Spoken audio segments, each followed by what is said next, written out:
Appreciate everybody attending this evening for a second of the public meetings that we're having on the Gold Ray Dam project.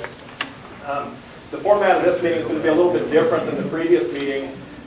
Around here you'll see several poster displays with a whole bunch of information, and what we're going to do is I'm going to make a short presentation, and then Scott Wright with the River Design Group is going to make a short presentation adding some additional information beyond regarding some of the studies that we're having. Then following that, we're going to go ahead and position ourselves around the room and be able to have conversations with you on an individual basis rather than a stand-up kind of a format like we had last time, and be able to talk about the information on these boards and your specific issues. The purpose of the meeting tonight is primarily to hear back from you.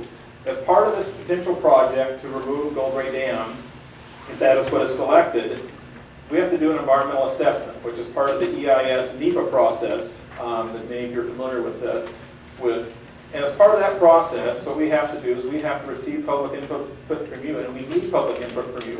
What are we missing? What alternatives are you suggesting? What things are out there that we could do to maybe look at this project a little bit differently? So really what we want is to hear from you this evening. The more of you that can fill out the written forms and present those to us tonight, or simply take them home and mail them in, we'd appreciate it, because really the purpose of this meeting is to hear from you to help us form that environmental assessment and that environmental document as we move forward with this potential project. So with that, some of you have seen some of my presentation before, but there's new people, and it kind of sets the foundation of why the county's looking at this project. So I'll just go ahead and go through that. The Gold Ray Dam is owned by Jackson County. We received this facility in 1972 from Pacific Power. Pacific Power shut the dam down in 1971. As a result, basically, that it was no longer profitable for them to manage this facility and generate hydroelectric power from the dam. We own the powerhouse, the dam, and all the associated structures around there. The purpose of us receiving that dam and why the county agreed to take it is to develop recreational use at that site. That use has really never materialized, and we have never really developed that thing to its full potential. The original dam was built in 1903 by the Ray brothers, back in a day and age when if you had the means and you had the money, you could dam the river. And there was a lot of regulations controlling that. And so they wanted to dam the river to generate power, and they did so in 1903 with a log crib dam. And that log crib dam is still in place, and I'll show you a couple slides in a moment showing how that's still there. The concrete dam that you see today was followed up in 1941, and as it says there, it's about 400 feet long and nearly 40 feet at its highest point. As noted, the log crib dam is still in place, and since the early days of the concrete dam, the Department of Fish and Wildlife has been operating a Fish Counting station at that location. Just a couple of history photos to kind of show the site. The dam is located right about this location right here. You'll notice behind here is a wetland riparian forest that Scott's going to talk a lot more about in his presentation. A photo of the original log crib dam that was constructed in 1903 or 4. You see the dam in place there.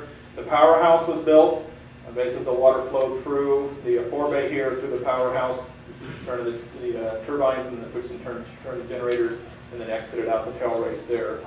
Notice the wetland behind there and the status of that following the construction of the dam. And again, Scott will talk more about that. It is an interesting site. The Gold Ray Dam had one of the last rope-driven turbines and generators anywhere in the nation, and kind of shows you basically the turbines are down below in the water, and these ropes came up and turned the generators. Very interesting. So basically, what do we have today? What the county owns, along with all the property surrounding it, we have the dam itself. We have the powerhouse, which it's been added on to several times and changed and altered over the years, but the original 1904 powerhouse is still there. We have the head gates here.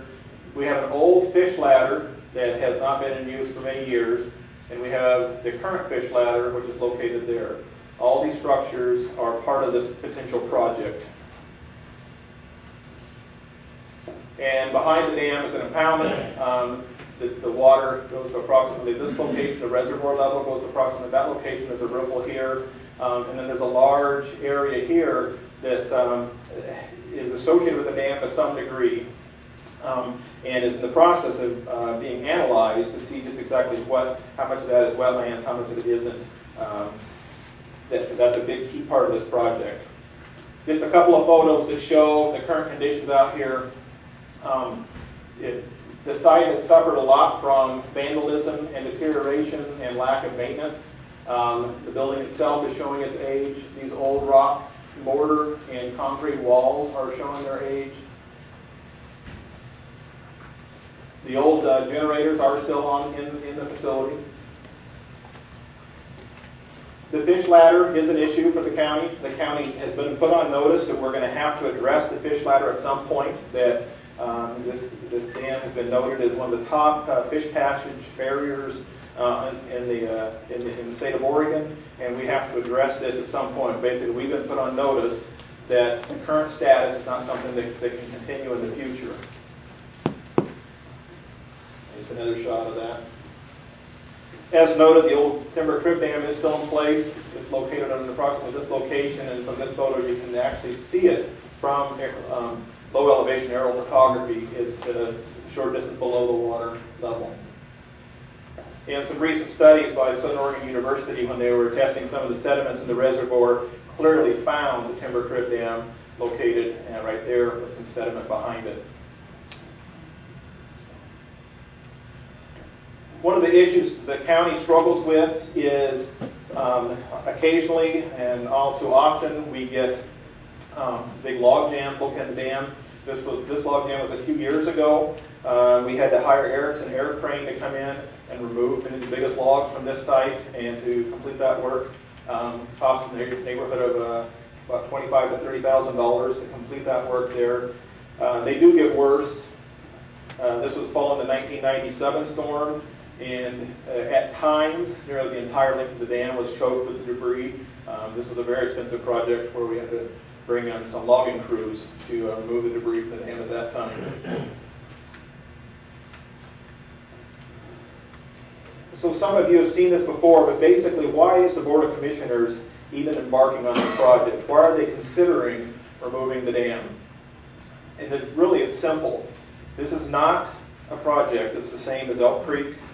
It's not Savage Rapids, and it's not the Klamath River dams to the Board of Commissioners. And the Board of Commissioners are the groups that is the group that will make this final decision.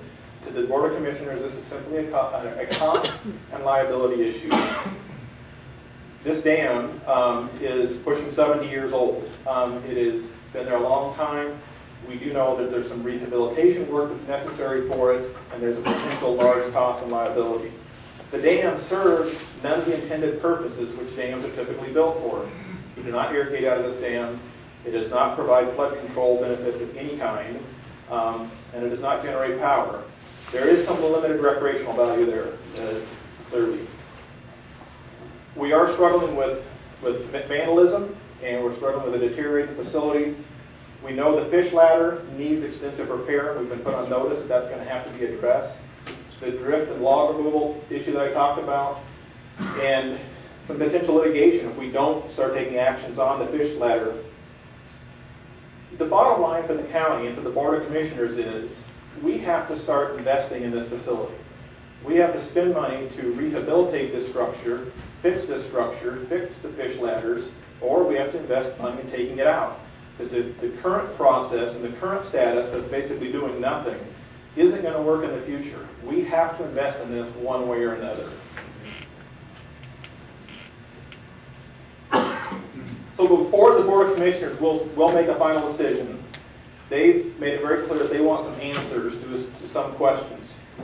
Can the dam be rehabilitated? If so, what's the cost going to be? So we're going to do that. We're going to do a comprehensive study of looking at what the cost to rehabilitate the dam is, what the cost to generate power at that facility is, what the cost to replace the fish ladders are, and basically what's keeping the dam option going to cost us. So we're going to look at that. As mentioned, we're also going to take a look at the power generation. Is it legal, feasible, can you do it?